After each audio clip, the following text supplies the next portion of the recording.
నిర్మల్, ఆదిలాబాద్, వచ్చేసి తర్వాత Nagpur, Jabalpur,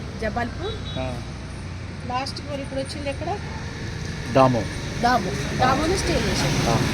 morning 5:30కి start అయ్యాను హైదరాబాద్ నుంచి. ఇప్పుడు మళ్ళీ 5:30కి దామోలో స్టాప్ చేశాను. టోటల్ కిలోమీటర్స్ వచ్చి 895 ఆల్మోస్ట్ 895 కిలోమీటర్లు నడిపాం ఈరోజుకి ప్రయాణం చాలు. ఇంకా రేపు మార్నింగ్ బరేలీకి చేసాను. తర్వాత ఏ రోజు ప్రయాణం ఆ రోజు చెప్తాను. ఈరోజు అయితే హ్యాపీగా అయింది. ఈరోజు నైట్ మాత్రం ఇక్కడ ఈ హోటల్లో స్టే చేస్తాను.